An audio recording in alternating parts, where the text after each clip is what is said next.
for what you have done. And of course, we have our significant contributors, people who have made a lot of time for this. And with this, what I'm going to do is, I'm going to go very rapidly to talk about what we are today. 17,500 people, one international chapter, and we are growing. Most important is what you see out here, picture abhi baki hai. There's a lot for today. On that note, thank you very much and truly appreciate your being here. Thank you very much. That is who I like to call the man with 1,000 stories. Yes, thank you very much. That is S.V. Nathan, the President for NHRD. Absolute pleasure having you always, yes. Our honorary guest is here, and I will not do justice introducing him. So I'm going to ask Mr. Srinivas Vudumula to come over and introduce our honorary guest. Thank you. And please don't forget to give this person a big round of applause.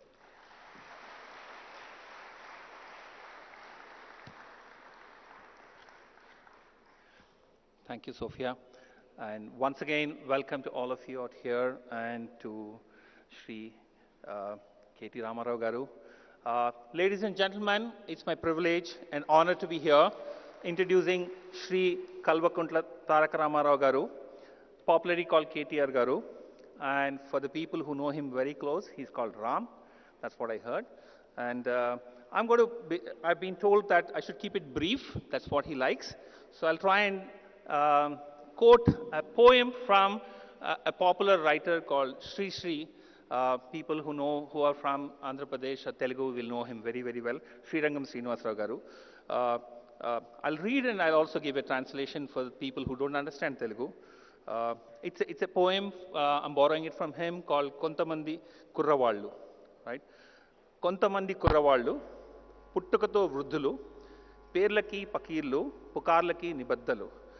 Basically, it says that some people are born old in their mind, in their actions, and they are slaves to the name and the reputation. Right? He also goes on to talk about what kind of a generation this country needs. This is something he wrote in 1970. Kontamandi Yuvakalu, Rabo Yugam Dutalu. Right? It says that there are some people who are ambassadors of the future. Pavana Navajivana Brindavana Nirmatalu. They are the people who will be building a blissful world for all of us.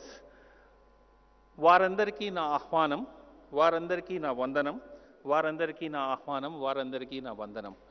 That's what the poem says. He says that I welcome such young leaders. I also admire and bow to the young leaders. I think this aptly describes Mr. K.T. Ramarao Garu. And thank you for being here with us. In my mind, I'm obviously influenced by his work. So he is, by far, I think he's one of the most progressive ministers Telangana state has seen, and also a country like India has seen. And thank you for agreeing to be a chief guest for us.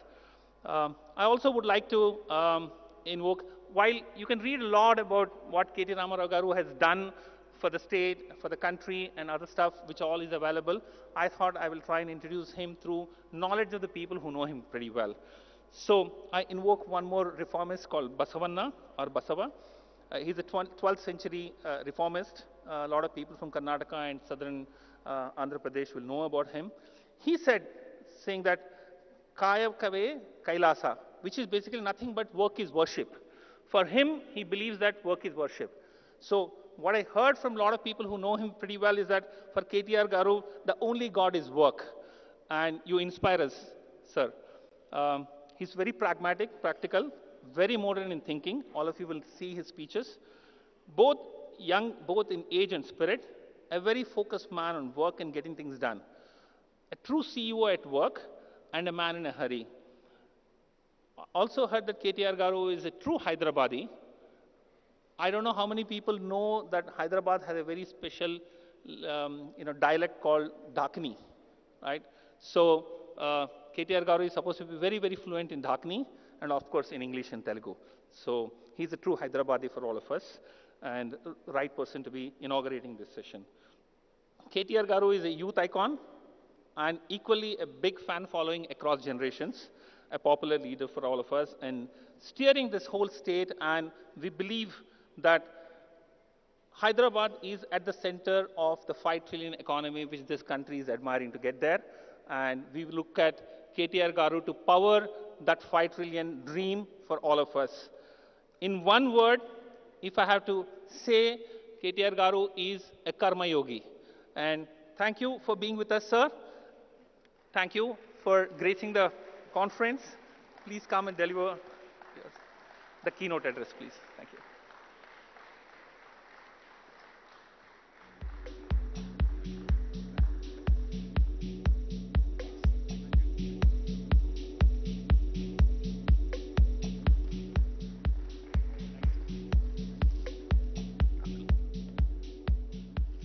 A very good morning to all of you. I promise you that I did not meet Srinivas before. I didn't put him up to all that. Called me a karma yogi and all that. I'm not too sure if I'm worth it, but thank you, Srinivas Garu, for those really, really kind words. A very good morning to the entire team of NHRD, Mr. Nathan, Vipul, Srinivas, to all the distinguished delegates who have come from, I'm told, about 25 different states and 50 different cities across the nation. Warm welcome to all of you, to this wonderful city of ours, Hyderabad, to this wonderful state of ours, Telangana. The topic, that has been given to me is decoding the economic future and how Hyderabad can act as a catalyst for a 5 trillion economy. Before I get into the subject per se, let me quickly point out a couple of things. Yesterday, the budget was presented by the Union Finance Minister, and over the last several years, several decades, we've been hearing about numbers from every finance minister, every prime minister, every chief minister, every government representative on various forums. We've been hearing about how India is a compelling business opportunity. We've been hearing about how the world is looking at India, etc., etc. Before I talk about numbers, let me quickly give you a little bit of perspective, from being in politics and public life for the last 17 years. I was also a part of the private sector for about 7.5, 8 years in the US and also for some time in India as well. The one thing I've realized, both in public life and also when I was in the corporate sector, is that the biggest challenge for a leader, irrespective of who it is and what they run, at what institution they head. It could be a government headed in a state by a chief minister. It could be a government headed in a country by a prime minister or a president. Or it could be a corporate entity headed by a chief executive officer. The biggest challenge for any leader across the world is not wealth management or capital management. It actually is people management. Because the best of the people,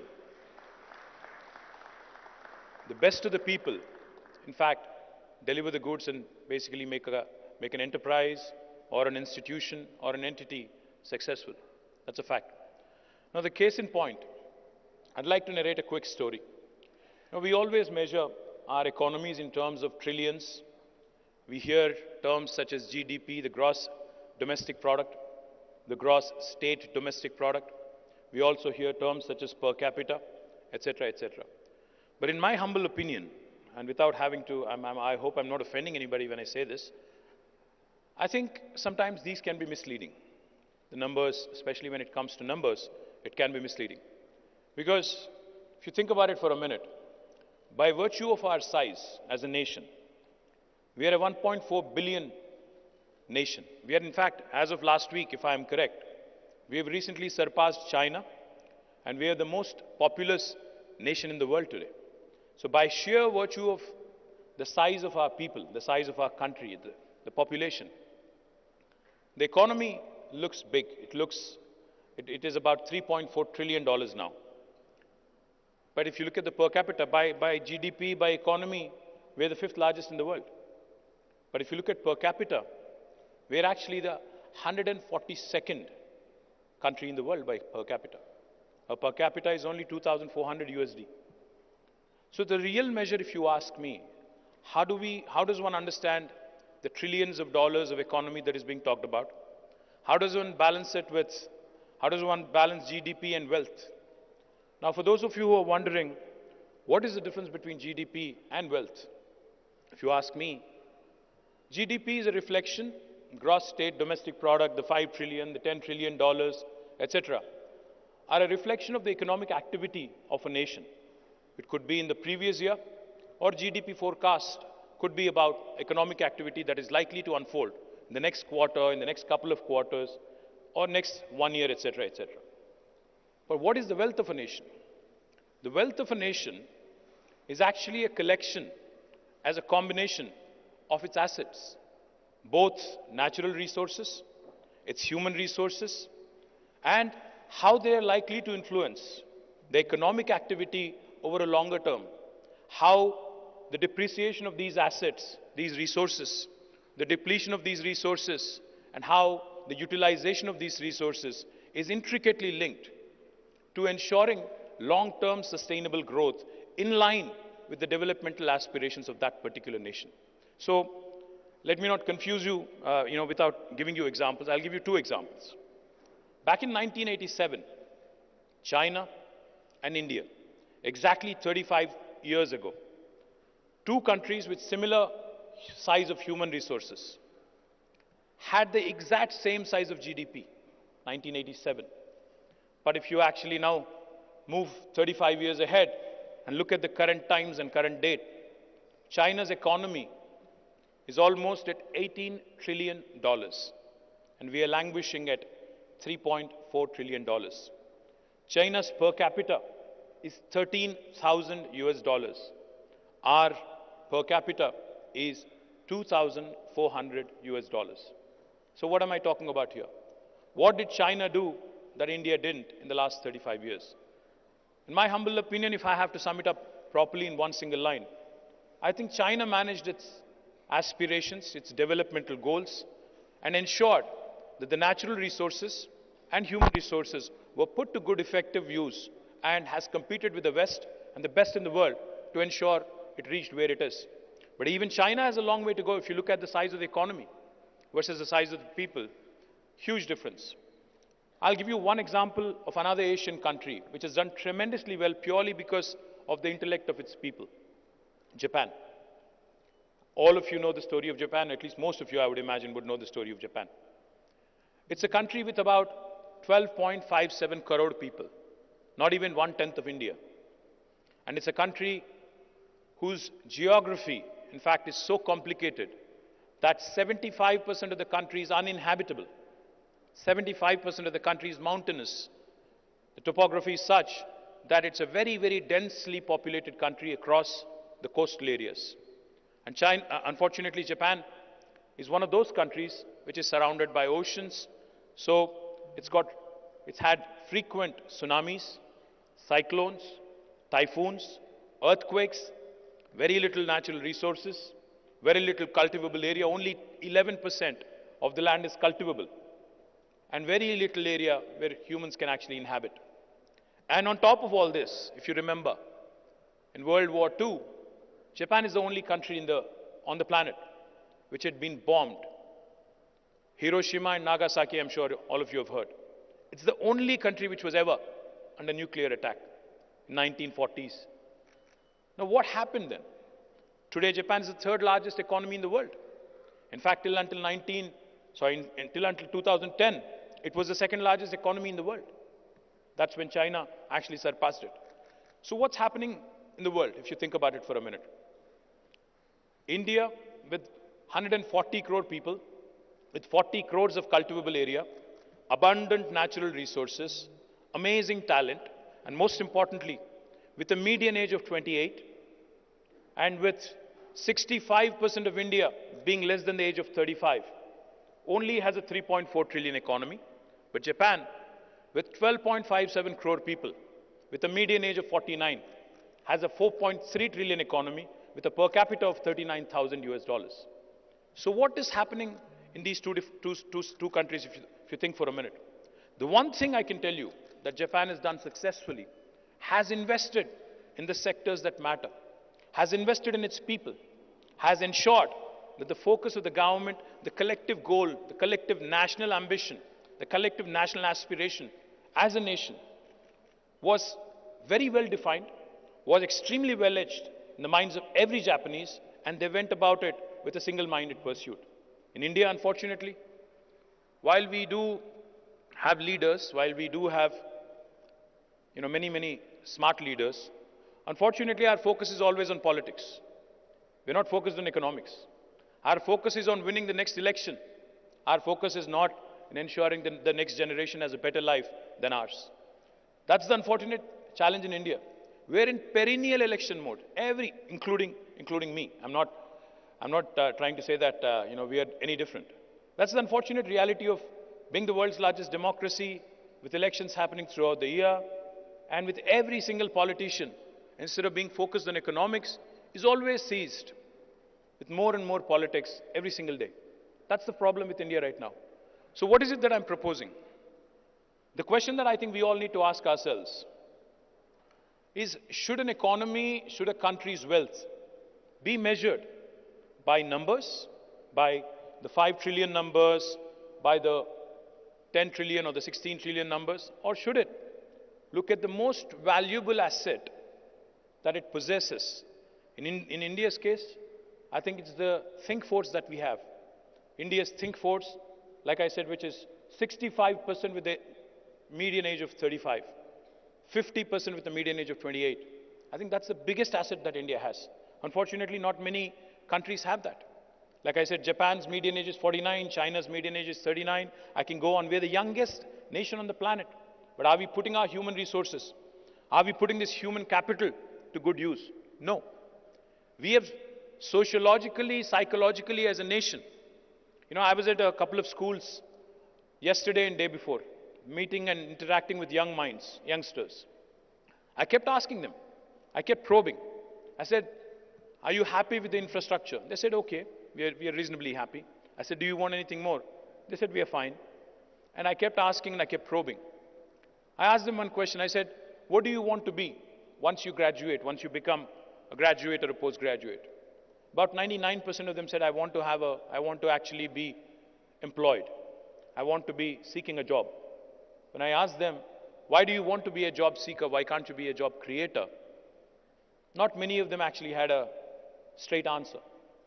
As a society, as a nation, I think collectively, we have ensured that this amazing, abundant talent, abundant human capital that we have converted it into a huge pile of worker bees, and not as somebody who thinks of creating wealth, of somebody who can create jobs, of somebody who can create free market enterprises which will thrive and compete with the best in the world. Unfortunately, in the last 75 years of independence, name one single brand from India that has come out which is truly having a global appeal. A real original Indian brand that truly has a brand appeal across the world. If you ask me, look around. You will be holding an Apple phone. You will be holding a Sony phone or a Samsung phone or one of those amazing brands. You must have come in a Toyota or a Honda or even a Suzuki, I don't know, BMW, Mercedes. All of these brands are alien. All of these brands are alien and have been created by small countries, a very small sized population. If you think for a minute, what is Taiwan famous for? Taiwan is famous for semiconductors. Taiwan is famous for electronics. What is Singapore famous for? A small country with about, I think, less than the size of Hyderabad. Half the population of Hyderabad is today almost $1 trillion economy. So what are we talking about here? Singapore can be $1 trillion economy, and a country like India is still dreaming and still talking about $5 trillion. It will happen. 5 trillion will happen. No matter if there is a government in Delhi or Hyderabad, it will happen. Even if there is no government, even if there is no prime minister, even if there is no chief minister, the 5 trillion dream will happen. It doesn't take a government to make that happen. Because it is the industry, it is the private sector, it is the people of this great nation that actually will make it happen. But the question that we need to ask ourselves is, are our leaders, is the leadership of this great nation, in fact, giving us a vision of reaching that $25 trillion or $30 trillion or being the highest per capita in the world. It's not about the 5 trillion size. It's about the per capita, how the wealth is distributed among its citizens. On the one hand, India has some of the richest people in the world. The richest. If you look at the top 10 index, I think there are 2 or 3 Indians. I think one of them has slipped out of top 10 yesterday, but that's a different story. But on the other hand, we also are the nation with the maximum number of poor people on the planet. So unless the wealth is distributed equitably, unless, I'm not preaching socialism, I'm not preaching communism. All I'm saying is, when the Honorable Prime Minister himself says, a freebie culture, revdi culture, theek nahi hai. Let me remind all of you in this room, we are still a third world country with the maximum number of poor people on the planet. While 5 trillion, 10 trillion goals are laudable, ambitious, noteworthy, praiseworthy, the fact remains, unless a government in India, every government in India, takes care of its most vulnerable, there will come a day when civil strife will ensue. And all those who are sitting here in the comforts of this wonderful auditorium will not be able to have such meetings if there is civil strife. So it is the bounden responsibility, it is the fundamental responsibility of every single government in this great nation to ensure that while the economy grows, the wealth also gets distributed. While the economy grows, the most vulnerable is also taken care of, and ensure that development and welfare go hand in hand. Now in Telangana, we have done exactly that. In the last 8 years, just to give you numbers, our per capita in 2014 in Telangana was 1,24,000 rupees. As of June last year, it rose to 2,78,000 rupees. When the national average, national per capita is only 1,49,000 rupees, Telangana's per capita is 2,78,000 rupees. The GSDP of Telangana was 5 lakh crores in 2014. As of June last year, it rose to 11.55 lakh crores. If I have to sum it up in one line, because we are talking about the 5 trillion economy, if the rest of India performed as well as Telangana did, we would have already been a 4.6 trillion economy today. That's how well Telangana has grown over the last 8 years. We grew at 15% compounded annual growth rate. We are a state, in terms of population, we are only 2.5% of India, but we contribute 5% to the GDP of India. So we are literally a 50-kilo boxer fighting in a 100-kilo category. We are punching double our weight. That's what I meant when I said people management. That's what I meant when I said expectations management, alignment of expectation with those of the needs of the people is important.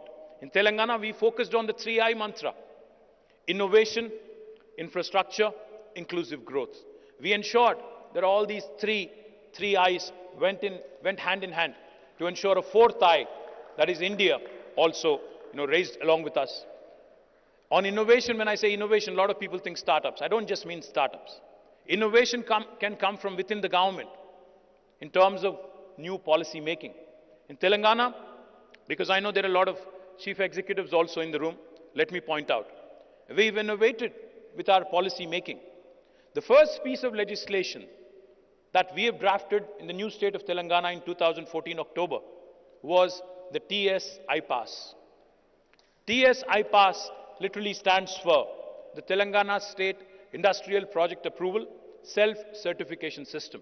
What does it mean? I'll just give you 3 salient features of it. If you, as a chief executive, had to launch a new operation or a new factory in my state, you actually don't need to get a clearance from the government. You don't need an approval from the government. You don't need an approval from the local municipality.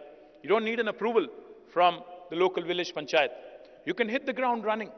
If you have a piece of land that is already allocated to you, you can start the construction of your factory on day one by self-certifying yourselves that you will be in compliance with the law of the land.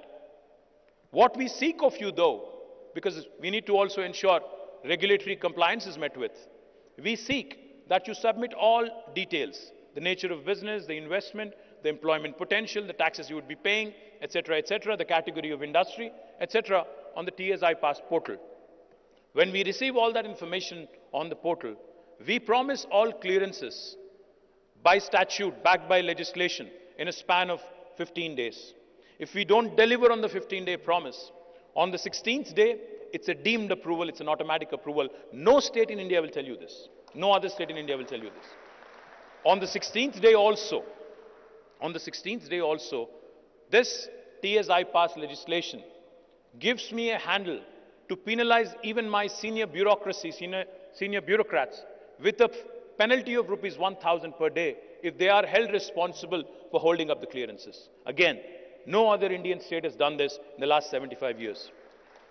For those of you who are wondering, is this too good to be true, or does it actually work in reality? Or since this guy is a politician wearing a white shirt, is he just BSing his way through?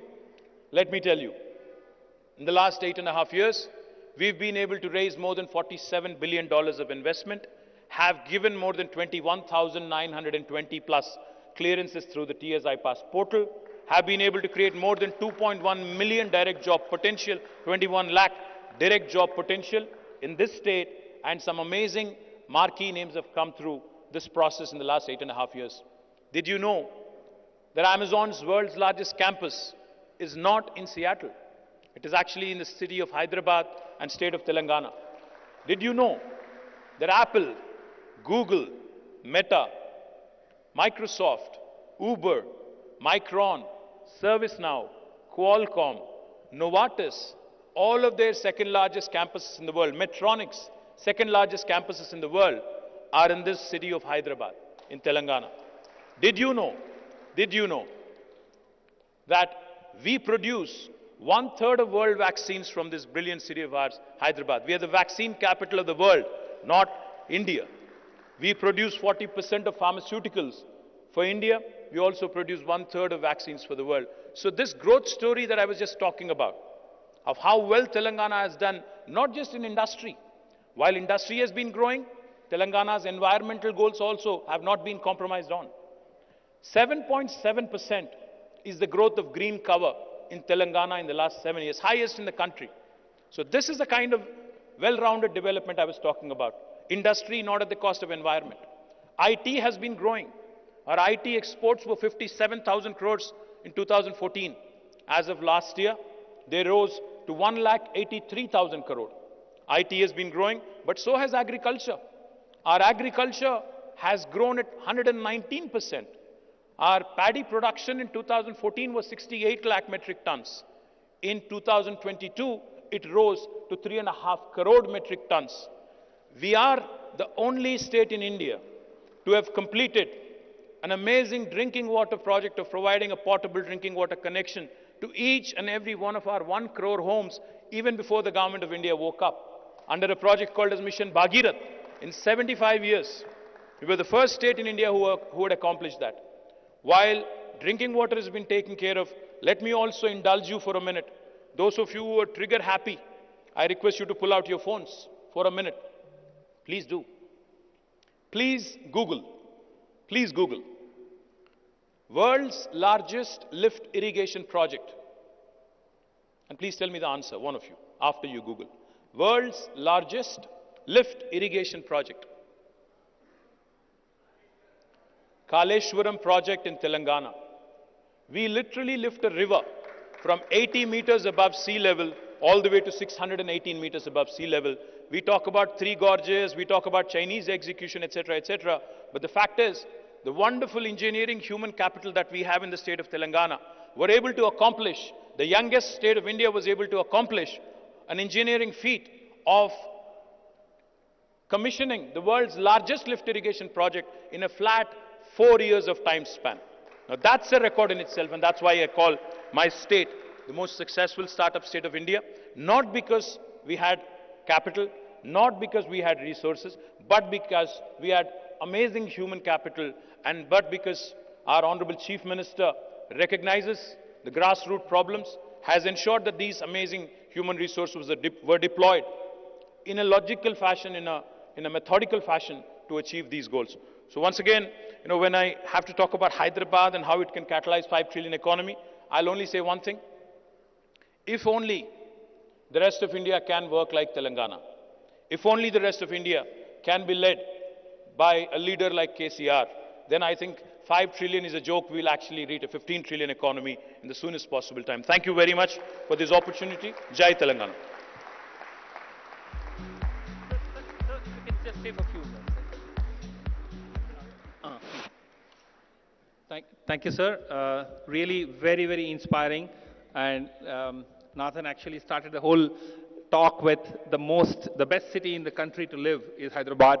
That's where he started from. And truly, the innovation, the infrastructure, and the inclusive growth, which you touched upon, is really, really amazing. Thank you for that. We have requested if any questions people have. Poonam, you have any questions received? If you can just let us know, that'll be helpful. We requested people to write down on a card and give it. So, Poonam.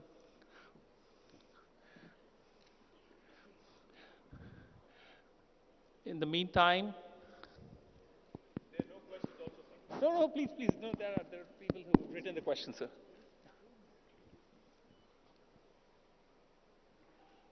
There are no questions. Poonam, you also, have? Fine. Srinivas? Yeah, please come.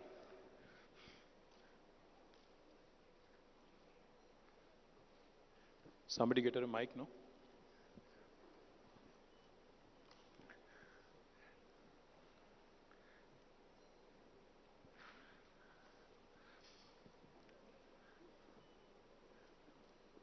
Obviously, you guys are not using digital technologies as much as you should. Papers being passed. I guess we have to get there soon. Absolutely, sir. Yeah, the question, sir, is Hyderabad is rapidly becoming the leading hub for MNCs and corporations. What steps would be taken by the HR community to be more inclusive and accommodating for top talent? What is your recommendation to the HR community to be, same thing, to be more inclusive and accommodating for top talent? This is one question. Can I take this question, sir? Sure.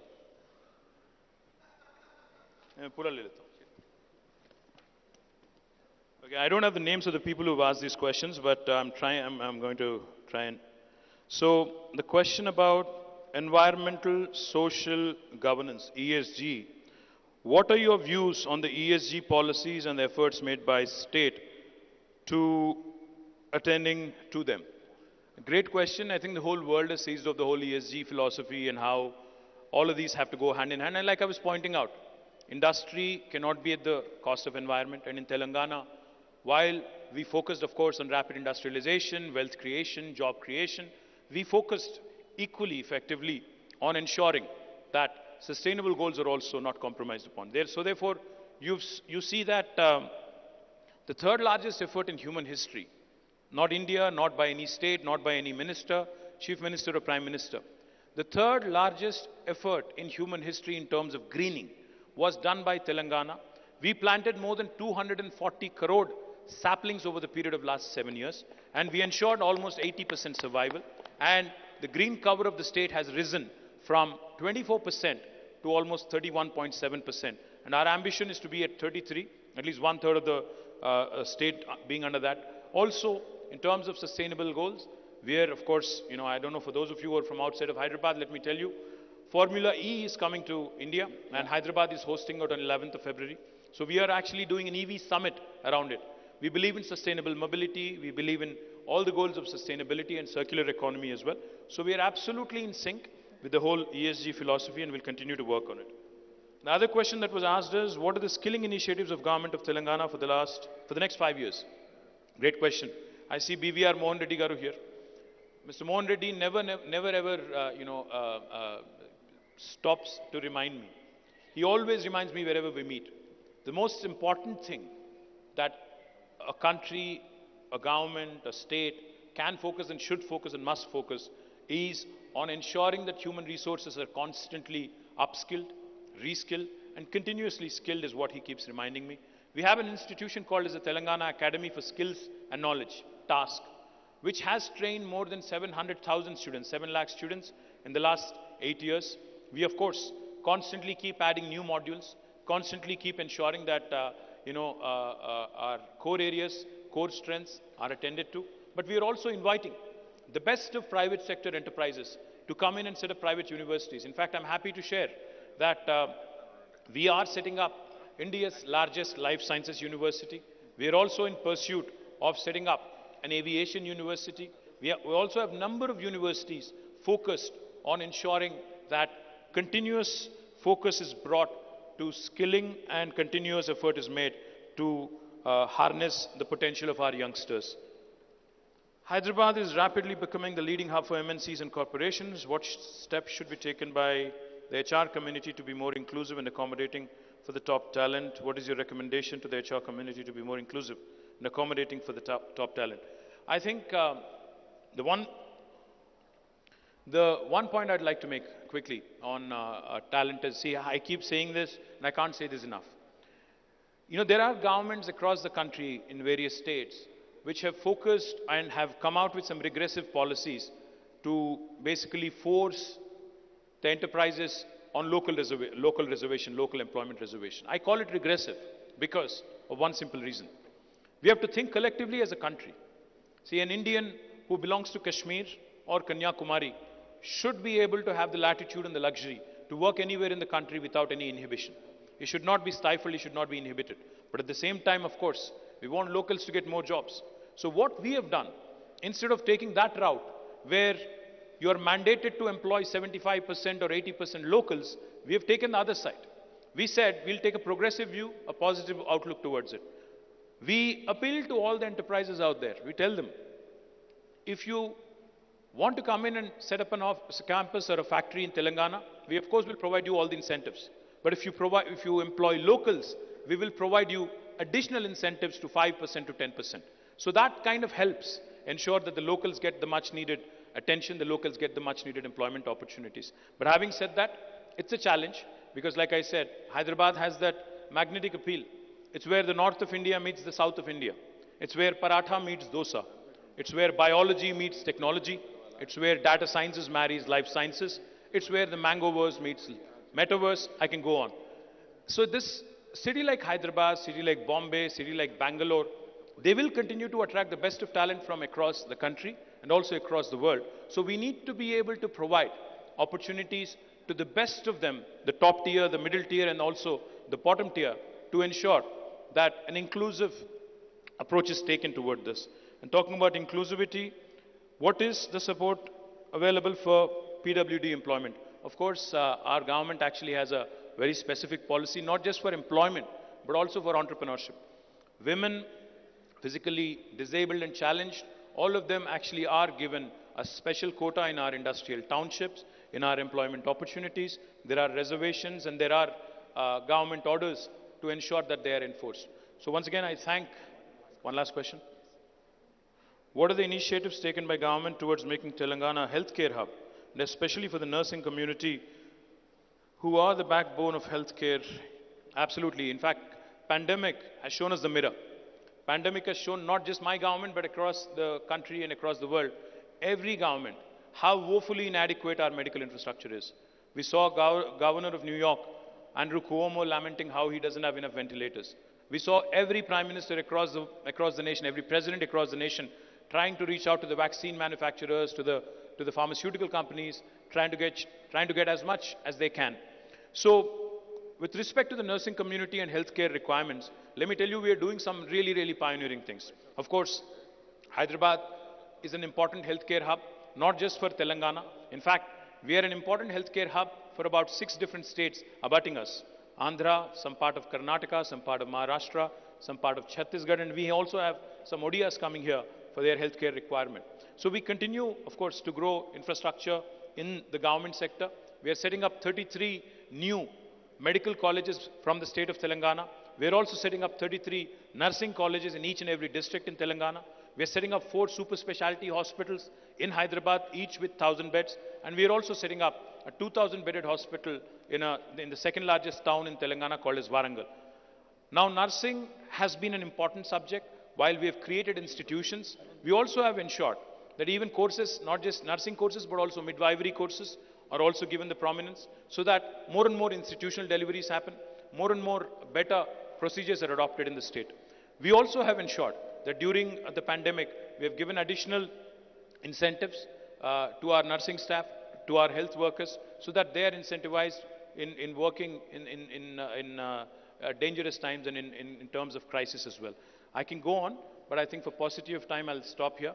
I once again thank the entire team of NHRD for giving me this wonderful opportunity to meet with you. Jai Telangana. Thank you, sir. If we just say, I would request Vipul to felicitate sir with a small thing, and Professor Bala. Yeah, Professor Balasubramanian Garu from Balaji, please can you come up on the stage, please?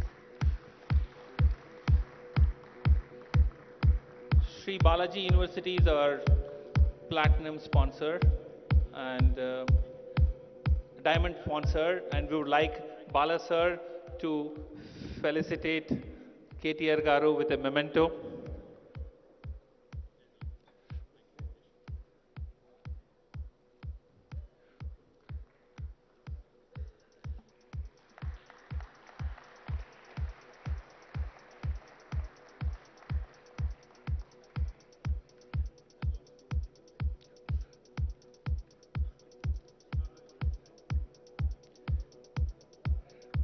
Thank you, sir, for taking time out from your busy schedule. Really appreciate. Yep.